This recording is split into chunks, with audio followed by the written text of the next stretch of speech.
कहानी क्वीन में आज मैं लेकर आई हूँ तेनालीराम और सुनहरा पौधा। तेनालीराम हर बार अपने दिमाग का इस्तेमाल करके ऐसा कुछ करते थे कि विजयनगर के महाराज कृष्णदेव दंग रह जाते थे। इस बार उन्होंने एक तरकीब से राजा को अपने फैसले पर दोबारा विचार करने को मजबूर कर दिया। हुआ यूं कि एक बार राजा कृष्णदेव किसी काम के चलते कश्मीर चले गए। वहां उन्हें एक सुनहरे रंग का खिलने वाला फूल दिखा। वो फूल महाराज को इतना पसंद आया कि वो अपने राज्य विजयनगर लौटते समय उसका एक पौधा अपने साथ लेकर आ गए। महल पहुंचते ही उन्होंने माली को बुलाया। माली के आते ही महाराज ने उससे कहा, देखो, इस पौधे को हमारे बगीचे में ऐसी जगह लगाना कि मैं इसे अपने कमरे से रोज़ देख सकूं। इसमें सुनहरे रंग के फूल खिलेंगे जो मुझे काफ़ी पसंद है। इस पौधे का काफ़ी ख्याल रखना।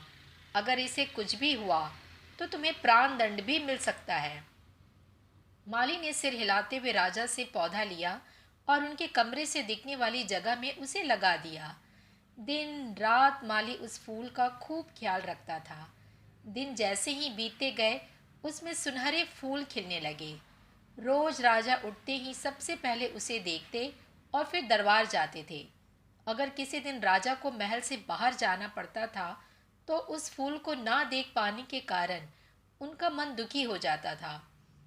एक दिन जब राजा सुबह उस फूल को देखने के लिए अपनी खिड़की पर आए तो उन्हें वो फूल दिखा ही नहीं। तभी उन्होंने माली को बुलवाया। महाराज ने माली से पूछा, वो पौधा कहाँ गया? मुझे उसके फूल क्यों दिख नहीं रहे हैं? जवाब में माली ने कहा, साहब, उसे कल शाम को मेरी बकरी खा गई। इस बात को सुनते ही उनका गुस्सा सातवें आसमान पर पहुंच गया। उन्होंने सीधे राजमाली को 2 दिन बाद मौत की सज़ा सुनाने का आदेश दे दिया। तभी वहां सैनिक आए और उसे जेल में डाल दिया। माली की पत्नी को जैसे ही इस बारे में पता चला वो दरबार में राजा से फरियाद करने पहुंची। गुस्से में महाराज ने उसकी एक बात न सुनी। रोते रोते वो दरबार से जाने लगी। तभी एक व्यक्ति ने उसे तेनालीराम से मिलने की सलाह दी। रोते हुए माली की पत्नी ने तेनालीराम को अपने पति को मिलनी मौत की सजा और उस सुनहरे फूल के बारे में बताया। उसकी सारी बात सुनकर तेनालीराम ने उसे समझा बुझाकर घर भेज दिया। अगले दिन गुस्से में माली की पत्नी उस सुनहरा फूल खाने वाली बकरी को चौराहे में ले जाकर डंडे से पीटने लगती है। ऐसा करते करते बकरी अधमरी हो गई।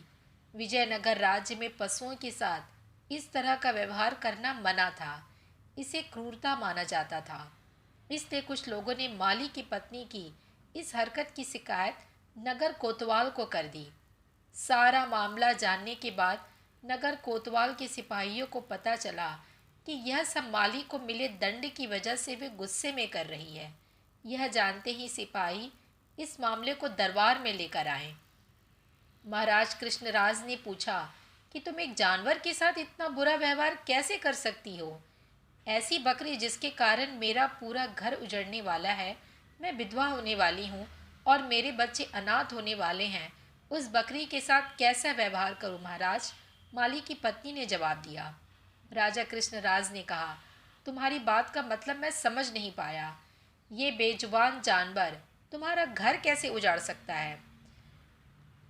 उसने बताया, साहब, कि वही बकरी है जिसने आपके सुनहरे पौधे को खा लिया था।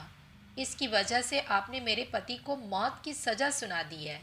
गलती तो इस बकरी की थी, लेकिन सज़ा मेरे पति को मिल रही है। सज़ा असल में इस बकरी को मिलनी चाहिए, इसलिए मैं इसे डंडे से पीट रही थी। अब महाराज को यह बात समझ आई कि गलती माली की नहीं बल्कि बकरी की थी। यह समझते ही उन्होंने माली की पत्नी से पूछा कि तुम्हारे पास इतनी बुद्धि कैसे आई कि इस तरह से मेरी गलती के बारे में समझा सको?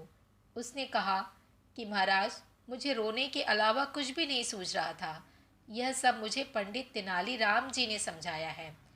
एक बार फिर कृष्ण राय को तेनालीराम पर गर्व महसूस हुआ और उन्होंने कहा कि तेनालीराम, तुमने मुझे एक बार फिर बड़ी गलती करने से रोक दिया।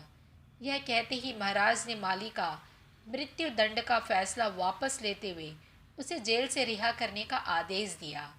साथ ही तेनालीराम को उनकी बुद्धि के लिए 50,000 स्वर्ण मुद्राएं उपहार में के रूप में दी। कहानी से सीख तो हमें मिलती ही है। तो इस कहानी से हमें यह सीख मिलती है कि समय से पहले कभी भी हार नहीं माननी चाहिए। कोशिश करने से बड़ी मुसीबत से निपटा जा सकता है। फिर मिलूंगी आपसे एक नई कहानी के साथ। ऐसे ही और कहानी सुनने के लिए इस चैनल को सब्सक्राइब करना ना भूलें। अपना मैसेज ज़रूर लिखें। फिर मिलेंगे, तब तक के लिए बाय बाय।